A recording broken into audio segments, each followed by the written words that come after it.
نہ کرو بحث ہار جاؤ گی، حسن اتنی بڑی دلیل نہیں۔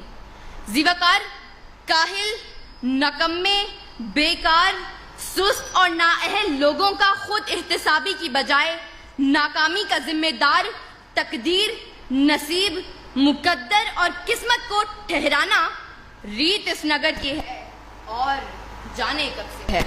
اس طرف سے آ کر قسمت اور صرف قسمت کے راگ الاپنے والے، ہاتھ کی لکیروں، ستاروں کی چال اور طوطے کی فال پر سر پھینکنے والے یہاں دلائل پیش کرنے کے بجائے ہمیں قصے اور کہانیاں سنائیں گے، ہندوستانی فلم مقدر کا سکندر چلائیں گے اور ایوان میں بیٹھے باشعور لوگوں کو ماموں بنائیں گے۔ لیکن میں ان کی کوئی فلم چلنے نہیں دوں گی اور دلائل سے یہ ثابت کروں گی کہ کامیابی قسمت سے نہیں محنت سے ملتی ہے، کیونکہ پھول یوں ہی کھلا نہیں کرتے، بیج کو دفن ہونا پڑتا ہے۔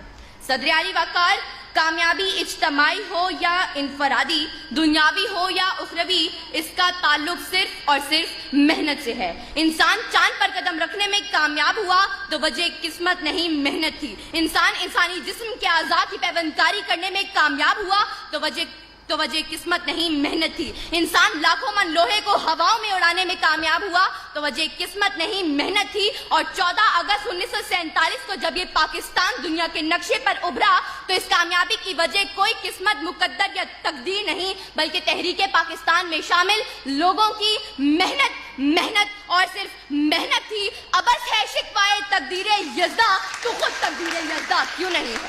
صدر اعلی وقار، اس طرف سے آ کر ایڑیاں اٹھا کر اچھل کود کرنے والے ان قسمت کے ماروں کو بتاتی چلوں کہ تلاش رزق میں نکلنے کے بجائے کسی منوسلوا کے اترنے کے انتظار میں بیٹھنے والے آج کامیاب نہیں بلکہ ناکام ہیں۔ پیاس بجھانے کے لیے کنویں تک چل کر جانے کے بجائے مقدر سے کنویں کو کھینچ کر پاس لانے والے آج کامیاب نہیں بلکہ ناکام ہیں۔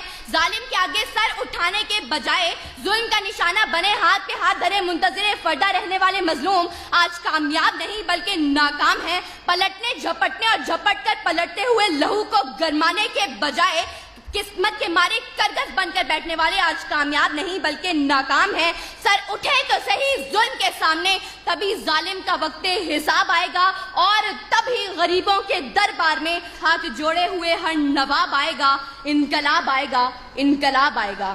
صدر اعلی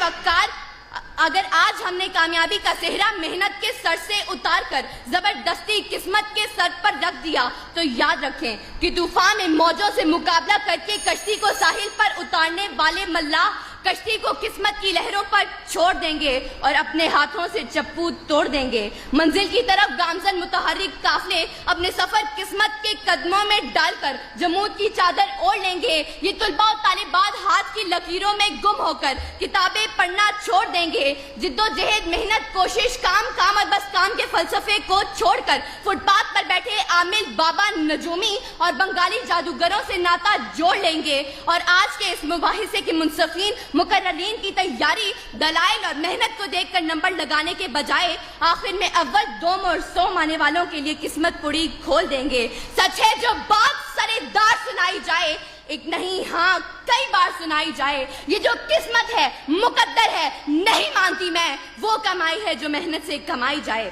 صدر اعلی وقار، اگر میرے ان تمام دلائل کے باوجود اگر اب بھی کوئی قسمت اور صرف قسمت کے راگ الاپتے ہوئے مقدر کے کچے گھڑے پر بیٹھ کر دریا پار اپنے مہیوال سے ملنے کی طلب رکھے تو اس کے لیے اتنا ہی کہتے ہوئے اجازت چاہوں گی کہ بے عمل دل ہو تو جذبات سے کیا ہوتا ہے، دھرتی بنجر ہو تو برسات سے کیا ہوتا ہے عمل لازمی تکمیل تمنا کے لیے، ورنہ رنگین خیالات سے کیا ہوتا ہے۔ شکریہ۔